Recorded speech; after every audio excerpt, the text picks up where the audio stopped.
Whoever invented the automobile differential was a genius. When a car is turning a corner, the outside wheels travel more distance than the inside wheels, and the inside wheels are bound to be slower than the outside wheels. Without a differential to adjust the speeds of the wheels on either side, the inside wheel would slip, resulting in a runaway rollover. So how does a differential work? It's two wheels that can each turn. I add a banner to each axle, and with the two banners, we can turn the left and right wheels separately. So can we make the two wheels turn together? It's easy. Just add a crossbar in the center, and through the crossbar, you can drive both wheels to turn at the same time. But how to fix this crossbar? It's too easy. Directly add a connecting rod on one side of the axle and connect it to the banner. Then we can fix the crossbar. But this way, the wheels on both sides rotate at the same speed and still slip when turning. What to do? We can connect a bearing in the middle of the crossbar, and the crossbar can rotate freely. When turning, since the wheel on the right side rotates faster, the crossbar will rotate so that both wheels will keep their own speed.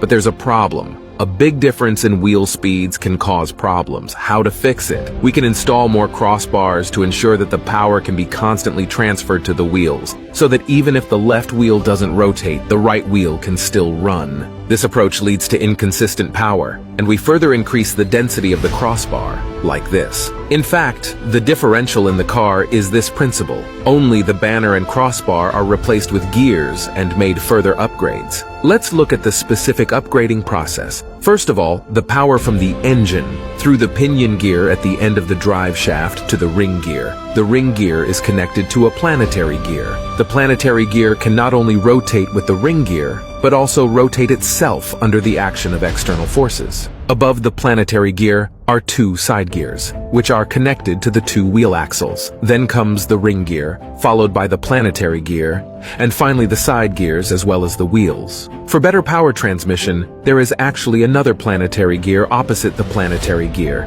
Let's visualize how the differential works.